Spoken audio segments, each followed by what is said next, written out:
ओवैसी साहब एनडीए के साथ खड़े हो गए हैं।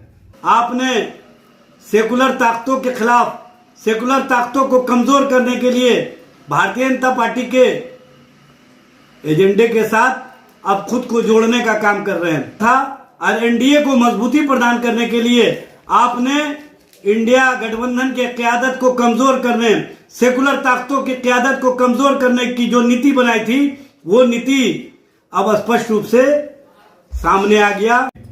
ओवैसी साहब एनडीए के साथ खड़े हो गए हैं। उनकी राजनीति एनडीए के साथ दिख रही है। ओवैसी साहब, आप किस तरह की राजनीति करते हैं, किस तरह का सोच है? आप एक तरफ अपनी क़यादत की बात बोलते हैं और दूसरी ओर इंडिया महागठबंधन और इंडिया अलायंस के खिलाफ आपने जो नारे दिए थे कि अपनी क़यादत को मजबूत कीजिए, क्या हुआ? आपकी क़यादत तस्लीम कर रही है नीतीश कुमार की क़यादत को।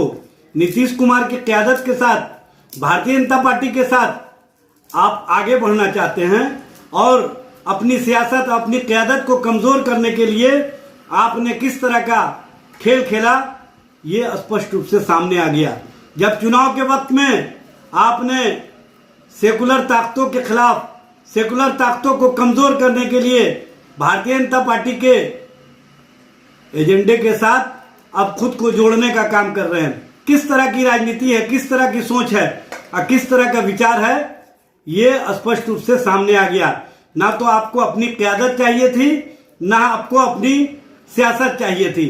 आपको कहीं ना कहीं भारतीय जनता पार्टी के अनुसार सियासत को मजबूती प्रदान करना था और एनडीए को मजबूती प्रदान करने के लिए आपने इंडिया गठबंधन के क़यादत को कमजोर करने, सेकुलर ताकतों की क़यादत को कमजोर करने की जो नीति बनाई थी, वो नीति अब स्पष्ट रूप से सामने आ गया कि आपकी सोच और आपका विचार कहीं ना कहीं एनडीए के प्रति सॉफ्ट कॉर्नर का रहा, जो अब दिखने लगा है।